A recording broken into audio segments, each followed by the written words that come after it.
good afternoon to you. I am out here doing a little fishing, and we're going through the book of Matthew verse by verse because God has called me to go through it verse by verse because the church is ignorant of the teachings of Jesus Christ in the modern day. There's so many things that they're really basing it off of tradition or just a way to dominate certain situations, and very, some of it's based off of his teachings, but a lot of it is not.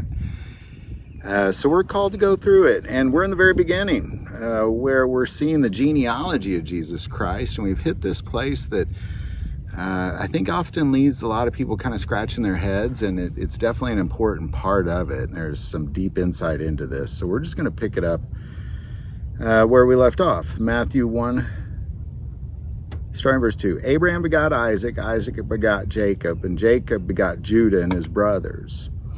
Judah begot Perez and Zerah by Tamar. Perez begot Hezron. Hezron begot Ram. All right, I'm going to stop there. We're going to kind of focus on where Judah begot Perez and Zerah by Tamar, because this is a very, very strange thing that's taking place here. So we're going to go back to Genesis to see exactly where this happens. Now, I do want to kind of make note here that Judah is, of course, one of the 12 children of Jacob, whose now name is Israel. And so he's one of the 12 tribes. He's also, Jesus came from the tribe of Judah. So what's taking place here is no small thing. Please be very, very, very clear on that. This is not a small thing. All right, so Genesis 38, starting verse 1. Came to pass at that time that Judah departed from his brothers and visited a certain Adulamite, whose name was Hirah. And Judah saw there a daughter of a certain Canaanite, whose name was Shua, and he married her and went into her. So she conceived and bore a son, and he called his name She conceived again and bore a son, and she called his name Onan. And she conceived yet again and bore a son, and called his name Shelah. He was at Shizib when she bore him. Then Judah took a wife for his firstborn, and her name was Tamar. But Judah's firstborn, was wicked in the sight of the Lord, and the Lord killed him. All right, I'm going to pause there for a second, because there's been a lot of wicked people on the earth up until this point. But this is the lineage of Jesus Christ we're talking about here.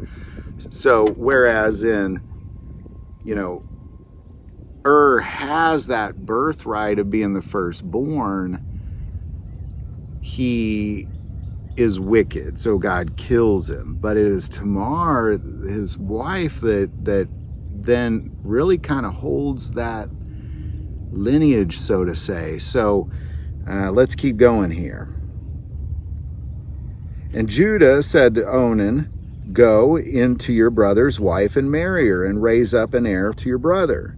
So here now Judah is instructing the younger brother, the middle brother, to marry her, have sex with her, impregnate her to give then an heir to his older brother, who then, because this is a very important thing we're talking about here again. So let's keep going.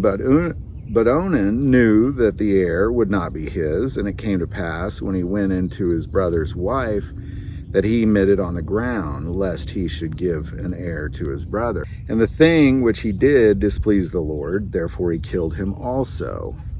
Then Judah said to Tamar his daughter-in-law, remain a widow in your father's house till my son Shelah is grown, for he said, lest he also die as his brother did. And Tamar went and dwelt in her father's house. Now in the process of time, the daughter of Shua, Judah's wife, died, and Judah was comforted and went up to his sheep shears in Tamar, he and his friend Hirah the Adulamite. So ultimately what takes place here is now Judah's wife is dead. Two of his children are dead. He promised the third son to Tamar, but he married him off. And now ultimately she's gonna dress like, play the prostitute and go, because she still wants this heir. So let's just keep going.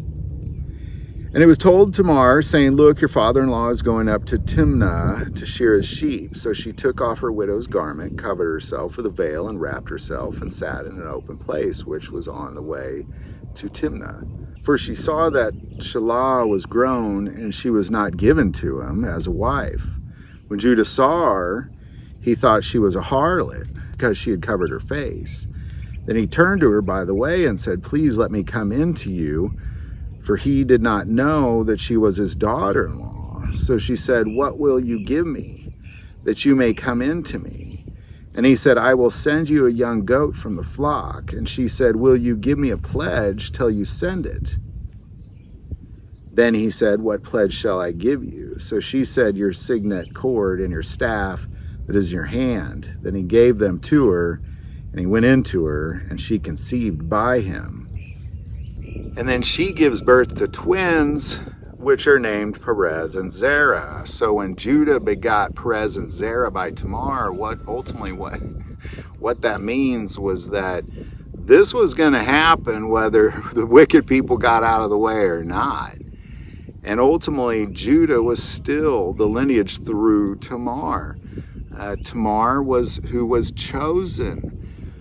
He chose a wife for his firstborn. She was the one that was supposed to be the lineage of Jesus Christ, just as much as was. And if not then Onan. And if not Onan, then, God's going to just go through Judah one way or the other. And it ultimately, unfortunately, was her father-in-law. And it's really the mindset of her knowing what this, because she could have married somebody else. She could have played the harlot and conceived with anybody else on the planet, but she knew it had to be Judah. Somehow she just knew. And that's why even now as we look at Matthew, it's Judah begot Perez and Zerah by Tamar.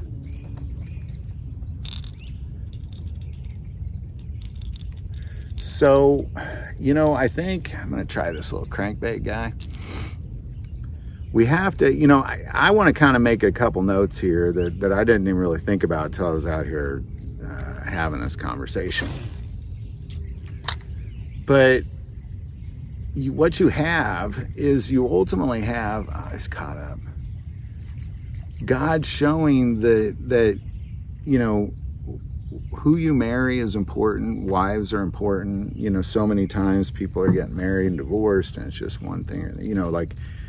You're essentially hindering God's plan,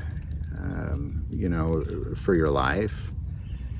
This is, I remember the first time I read this story, I didn't understand at the time that this was the lineage of Jesus Christ we're talking about. I just read it and I thought, goodness gracious, that's pretty brutal. How many people do stuff like that all the time in this world, but yet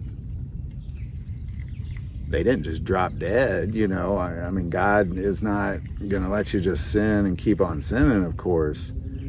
But, in this particular scenario, when you're talking about the lineage of Jesus Christ, you're talking about something pretty important to God.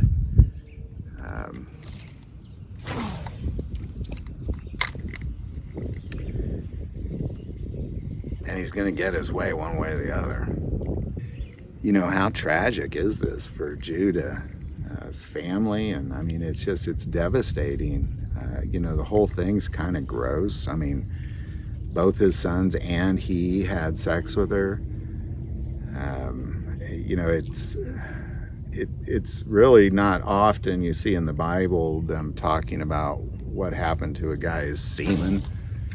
It's really kind of a gross story, and it's unfortunate that that's how it got there. So any thoughts or insight on that? Definitely put that below. I'm going to keep on filming and keep on fishing if I'm not tangled. Might be a little bit tangled here, but we'll keep on rolling.